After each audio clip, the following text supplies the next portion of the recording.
Hello friends, in this video lecture we are going to see shortest job first, that is shortest job next scheduling algorithm.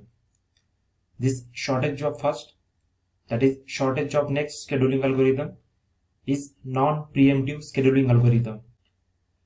In this scheduling algorithm, CPU is assigned to the process that has the smallest next CPU.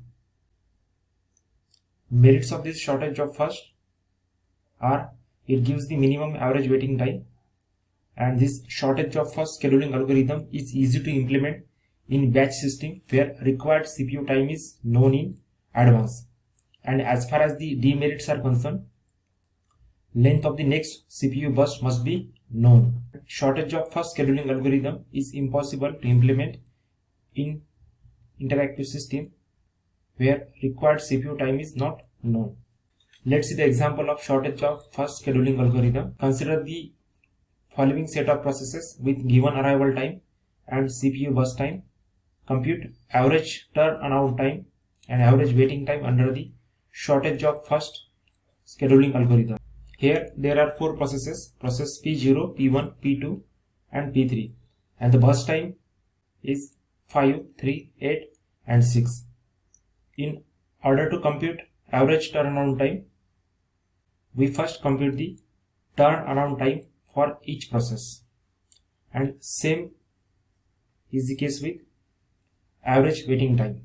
First, there is need to compute completion time. We have to compute completion time for each process. Then with the help of arrival time and completion time, we can find the turnaround time, and with the help of turnaround time and the burst time which is given, we can compute the waiting time. Now sketch NAT chart first. Here the scheduling algorithm is shortest job first. The process with smallest CPU time will be executed first. Here amongst these four processes, P1 is having smallest burst time. After that there is P0, then next process is P3 and last process is P2. Here we are considering all processes are arrive at time 0.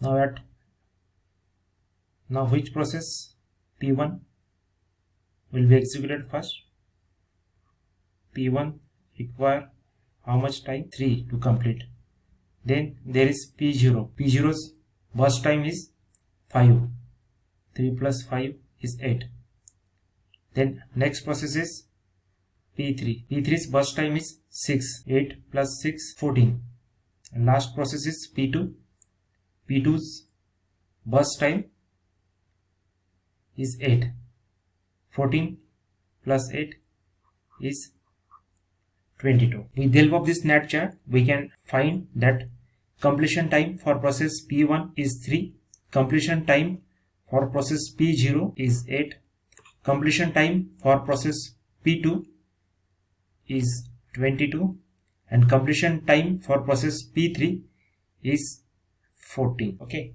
Now compute turnaround time, which is completion time minus arrival time. And here we have taken all processes arrived at time 0. So 8 minus 0, that is 8. 3 minus 0 is 3. 22 minus 0 is 22. And 14 minus 0 is 14. So what is the average turnaround time? Average turnaround time is 8 plus 3 plus 22 plus 40. Total is 47 divided by 4. That is 11.75 is the average turnaround time. Okay. Now compute waiting time, which is turnaround time minus burst time. Turnaround time for process P0 is 8. 8 minus burst time, that is 5, is 3. For P1, 3 minus 3, that is 0. We can check here that waiting time for process P1 is 0, means P1 get the CPU at 0. There is no waiting time for process P1. For P2, 22 minus 8, that is 14. And for P3, 14 minus 6, that is 8. 3 plus 0 plus 14 plus 8, that is 25 divided by 4, that is 6.25. So answer is average turnaround time is 11.75 and the average waiting time is 6.25. If you like this video, then please subscribe this channel, like and share this video. Thank you.